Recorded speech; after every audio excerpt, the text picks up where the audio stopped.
आप सभी का स्वागत है हमारे इस YouTube channel SSC exam preparation में। आज के इस वीडियो में हम किसी भी नंबर के क्यूब रूट निकालने का बहुत ही आसान और इम्पॉर्टेंट ट्रिक देखेंगे, जिसकी हेल्प से इसके क्वेश्चंस को सॉल्व करने में आपको काफ़ी आसानी हो सके।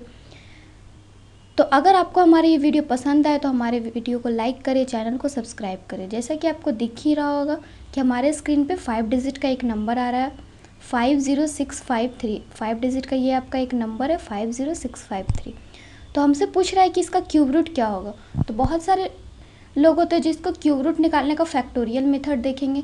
तो फैक्टोरियल मेथड में आपका ये काफ़ी लॉन्ग जाएगा, एग्ज़ाम्स में आपके टाइम्स की काफ़ी वैल्यू होती है, तो ये तो आपका काफ़ी लॉन्ग जाएगा। ऊपर से हो सकता है कि आपके आंसर्स भी नहीं आएंगे। तो इसको सॉल्व करने का हम एक आसान तरीका देखेंगे। उसके लिए आपको इसके कुछ और इम्पॉर्टेंट चीज़ जानने होंगे, जिसमें कि आपका सबसे इम्पॉर्टेंट आता है कि क्यूब 1 से लेकर 9 तक के सारे डिजिट का हमें क्यूब याद रखने होते हैं।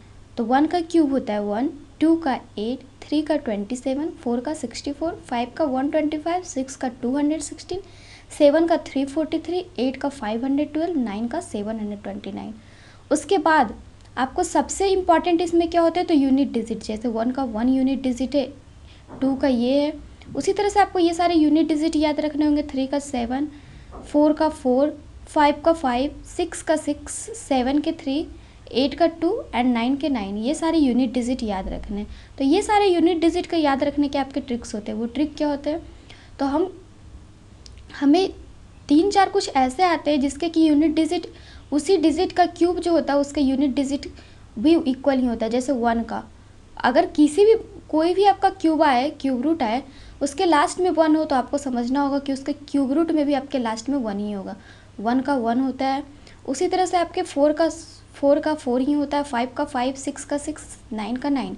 तो ये सारे आपको याद रखने होंगे कि 1 का आपका हमेशा यूनिट डिजिट क्या होता है 1।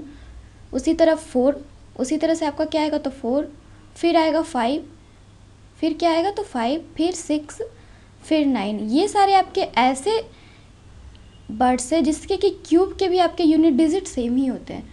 उसके बाद आपका जो बच गया, आपका बचा क्या, तो आपका बचता है 2, 3, 7 एंड 8। तो इन सारे के जो क्यूब होते हैं वो इन सारे के जो क्यूब के आपके यूनिट डिजिट होंगे वो क्या होंगे, तो इसके जस्ट अपोजिट, मतलब जिसको कि जोड़ के सम 8 आ जाए, यानी कि 2 के यूनिट डिजिट का क्यूब 2 + 8 करेंगे तो 10 होता है।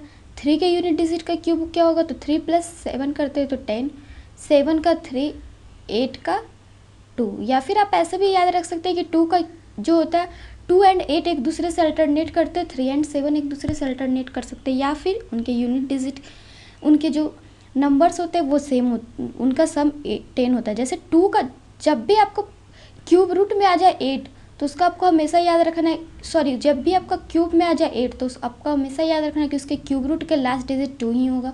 उसी तरह से 7 आए तो 3, 3 आए तो 7, 8 आए तो 2। अब इतना अगर आपको याद आया तो अब हम देखते हैं जो हमारे 5 डिजिट के नंबर थे उसका हम क्यूब रूट कैसे निकालेंगे। तो हमारा नंबर क्या है, तो 50653। इसमें हम क्या करेंगे, लास्ट के 3 डिजिट को अलग कर देंगे, बाकी जो बचा उसे अलग। आपके कभी 1 भी बच सकते हैं, 1 डिजिट ही बच सकते हैं, 2 डिजिट भी बच सकते हैं, 3 डिजिट भी बच सकते हैं। यहाँ पे हमारे 2 डिजिट बच रहे हैं। तो सबसे पहले हमें क्या अलग करने हैं, तो लास्ट के 3 डिजिट अलग करने हैं। तो लास्ट के 3 डिजिट हमारे हो गए 653 से हमने अलग कर दिया। उसके बाद क्या करना है, बाकी जो 2 बच गए उसे अलग। उसके बाद जो लास्ट का हमारा 3 डिजिट है उसमें जो यूनिट डिजिट है, यूनिट डिजिट आपका 3 है, तो 3 का हमने आपको बताया अगर 3 रहता है तो उसका क्या हो जाता है, तो 7। यानी कि अगर क्यूब में हमारा 3 है तो उसका क्यूब रूट में क्या आ जाएगा, तो 7। अब हमारे ये तो लास्ट का डिजिट निकल गया। अब हम देखते हैं क्या, तो 50। अब हमारा बच गया 50। तो ये 50 का हमें करना क्या, हम इसके दहाई अंक निकालेंगे कैसे, तो 50 का हम करेंगे क्या, तो 50 हम देख रहे हैं 50 से जो कम आएगा उसका हमें क्यूब रूट निकला पड़ेगा। जैसे कि हम देख रहे हैं 1 आपका 50 से कम है, 8 भी 50 से कम है, 27 भी 50 से कम है, 64 भी 50 से, 64 आपका 50 से ज़्यादा हो जाता है। तो इससे जस्ट कम जो आता है उसके हम लिखेंगे। तो जस्ट कम हमारा 50 के जस्ट कम क्या हो गया, 27 का क्यूब रूट कितना होता है, तो 3। तो इस तरह से आपको 50,653 का क्यूब रूट हो जाएगा 37। उसी तरह से हम कुछ और का क्यूब रूट देखते हैं ताकि आपको ये आसानी से समझ में आ सके।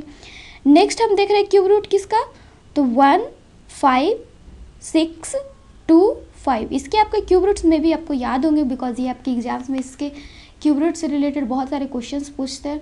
तो इसमें भी हमें वही काम करना है। सबसे पहले लास्ट 3 डिजिट को अलग कर देना। तो लास्ट 3 डिजिट हो गया 625। 625 को हमने अलग कर दिया। उसके बाद इसका जो यूनिट डिजिट है, तो इसका जो यूनिट डिजिट है उस क्यूब रूट का भी यूनिट डिजिट सेम ही होता है। हमने आपको बताया 5 का हमेशा 5 ही होता है। तो लास्ट डिजिट तो हमारा 5 हो गया। अब हमारे पास बच गया 15। 15 आपका 8 से ज़्यादा है, 27 से कम है, तो कौन सा लिखाएगा? तो 8 का क्यूब रूट यानी कि 2। तो 15625 का हो गया 25। नेक्स्ट हम इसका एक और एग्जाम्पल ले लेते हैं। एक और एग्जाम्पल हमने लिखा 103823।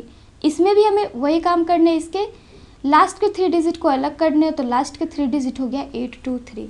823 में आपका सबसे लास्ट में क्या है? तो 3।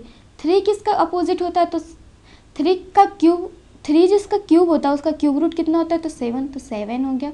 अब बच गया हमारे पास 103। 103 आपका 4 से ज़्यादा है, 5 से कम है, यानी कि 64 से ज़्यादा है, 125 से कम है, यानी कि 4 के क्यूब से ज़्यादा है, 5 के क्यूब से कम है। तो क्या लिखाएगा? तो 4 यानी कि 47। इसी तरह से आपके एग्जाम्स में क्यूब रूट के क्वेश्चंस पूछे जाते हैं। क्वेश्चन के बीच में भी आपको निकालने का रहेगा। तो एग्जाम्स में आपका जब भी पूछता है तो परफेक्ट क्यूब ही पूछेगा, कभी भी ऐसा नहीं पूछेगा जिसका कि क्यूब रूट नहीं निकाला जा सके। आपसे हमेशा परफेक्ट क्यूब पूछेगा। इसके लिए आपको ये सारी बातें ध्यान में रखनी होंगी। तो दोस्तों, अगर आपको हमारा ये वीडियो पसंद आया होगा तो हमारे वीडियो को लाइक करें, चैनल को सब्सक्राइब करें। ऐसे ही और भी वीडियोज़ के लिए आप हमारे चैनल के साथ बने रहें। Then bye and take care.